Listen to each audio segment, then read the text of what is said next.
A Brampton family paid $789,000 for a new build in 2022. By 2025, the walls were full of black mold. The builder called it a maintenance issue. The warranty program agreed. The repair quote was $34,000. The family is still fighting. This is not a freak case. This is Tuesday in Toronto's new construction market. Today, I will show you exactly why it keeps happening and what you need to know before you sign anything. I want to start with a phrase that the real estate industry uses constantly but almost never explains. Builder grade. You will hear it from sales reps. You will read it in spec sheets. You will see it on upgrade menus at the design center, right next to the $8,000 kitchen package that represents the gap between what goes in the model home and what goes in your unit. Here is what builder grade is not. It is not a rating from the Canadian Standards Association. It is not a classification in the National Building Code. It is not a certification that any independent body has verified or defined. Builder grade is a phrase the industry invented for itself. It describes the minimum quality of product that legally satisfies building code, transfers the deed, and ends the builder's liability the moment your deposit clears. That is the whole definition. Builder grade means built to pass inspection. Not built to last 20 years, not built to perform in a Canadian climate, not built to still be structurally sound when your kids inherit the place. Built to pass inspection and close the sale. In Toronto right now, in Scarborough, in Etobicoke, in North York, in every suburban subdivision being framed up simultaneously by the handful of volume builders who dominate this market. The gap between what the model home shows you and what goes into your actual unit is not a rounding error. It is the entire business model. Let me show you exactly where that gap shows up. Failure point 1. The wall assembly. Toronto sits in a climate zone that demands one of the most demanding building envelopes in the consumer construction world. You get freeze-thaw cycles that can run 30 or 40 times in a single winter. You get driving rain from the southwest and ice storms from the northeast, and humidity levels in summer that turn a poorly sealed wall cavity into a petri dish. The structural skin of a new build in this city is almost universally OSB, oriented strand board, compressed wood chips and adhesive resin. When it stays dry, it performs adequately. When it gets wet repeatedly, the resin breaks down and the panel begins to delaminate from the inside out. You cannot see this happening. It progresses invisibly for years. On a Toronto production site running 40 or 50 units in parallel, the framing crew is paid per house, not per hour. Every minute spent properly sealing a window rough opening, correctly lapping the house wrap, or flashing a roof-to-wall junction is a minute that comes out of the crew's margin. So those details get rushed. The house wrap goes on over gaps. The windowsill flashing gets one layer of tape instead of 3. The penetrations where your gas line and electrical conduit pass through the envelope get a bead of caulk instead of a proper air barrier boot. Water finds every one of those shortcuts. It does this slowly and invisibly for 2 or 3 or 4 years. And then one morning you press your hand against the drywall in the upstairs bedroom and it gives. By that point, you are looking at 5 figures of remediation, minimum. And you are likely outside the 1-year coverage window for workmanship defects under Tarion. Which brings me to something I need you to understand about how warranty protection actually works in this province. Failure point 2. The thermal envelope. Your windows in a new Toronto build are almost certainly rated to a thermal performance standard they do not actually deliver once installed. Builder-grade vinyl windows with insulated glass units are specified because they satisfy the energy code on paper. The problem is not the window. The problem is the installation. Proper installation in a climate like Toronto requires continuous AIR sealing around the entire rough opening, every corner, every gap between the frame and the framing, before the interior trim goes on and makes it inaccessible forever. On a production site, that step is abbreviated. The spray foam goes around the perimeter but misses the corners. The vapor barrier laps are taped once instead of twice. The interior trim goes on before anyone checks the seal.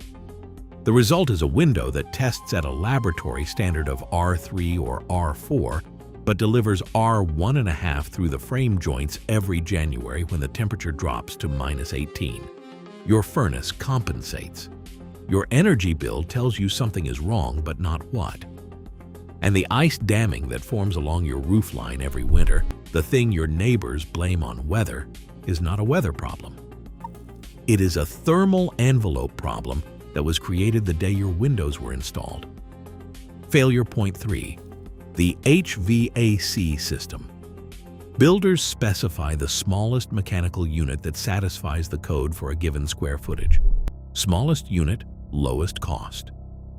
They then run flex duct, a flexible plastic hose wrapped in fiberglass insulation, through attic spaces that reach 50 degrees Celsius in a Toronto summer. Flex duct collapses at bends. The mastic joints crack and separate within 3 to 5 years. Your system runs at full capacity and delivers 60% of its rated output to the rooms at the end of the duct run. The master bedroom is cold in December. The back bedroom is uninhabitable in August. You call the builder. They send someone who tells you to leave the fan running continuously. In the 8th year, the compressor fails. The technician tells you the system was undersized from the day it was installed. The builder finished their last project in your municipality 4 years ago. They have no obligation to respond. That repair is $12,000 to $15,000. Failure point 4. The plumbing fittings.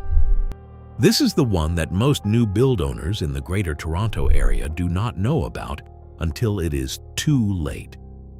Since the early 2000s, Canadian builders switched almost universally from copper to PEX tubing, cross-linked polyethylene. PEX itself is not the problem. The fittings are. Brass crimp fittings in Toronto's hard water undergo dezincification. The zinc leaches out of the brass alloy over 8 to 15 years and leaves behind a brittle, porous fitting that fails under normal water pressure. Push-to-connect fittings use a rubber O-ring seated against the tubing, rubber that degrades inside a wall cavity over exactly the same timeline. Long enough to outlast the warranty, short enough to fail while you are still paying the mortgage.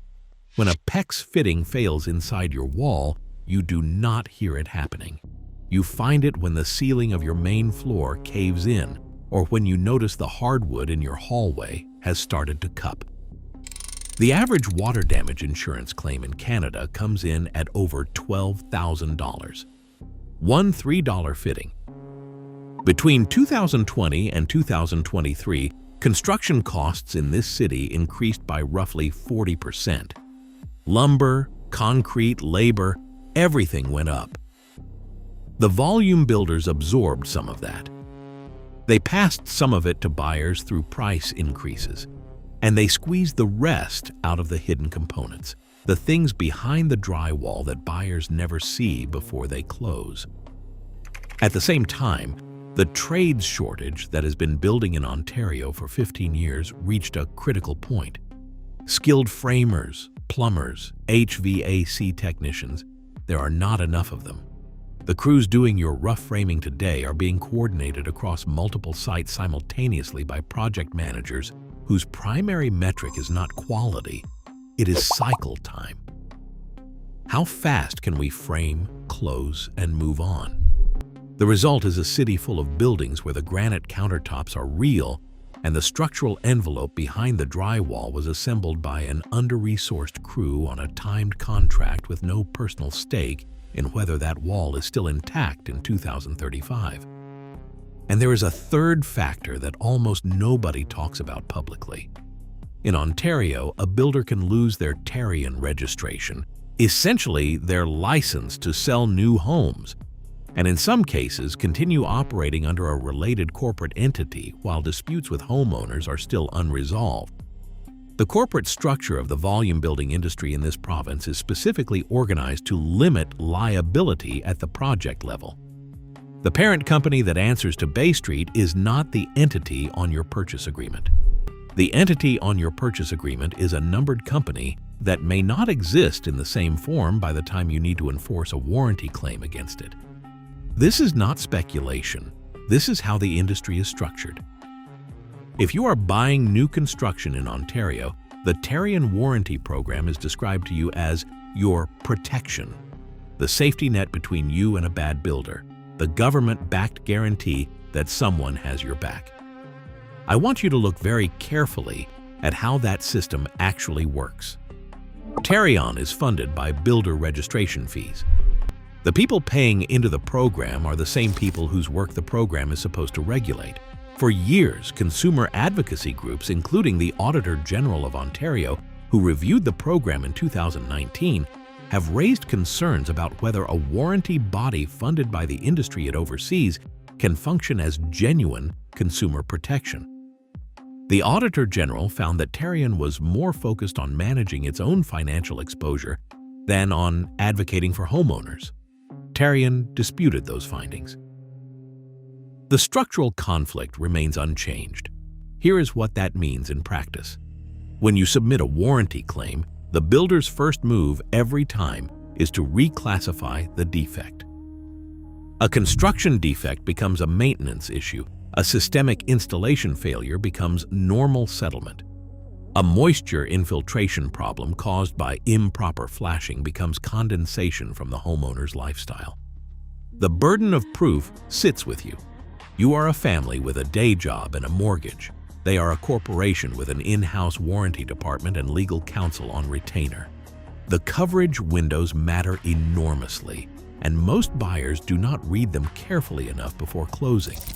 1 year for workmanship and materials. 2 years for mechanical systems, plumbing, and the building envelope. 7 years for major structural defects. Major structural. That is a deliberately high bar.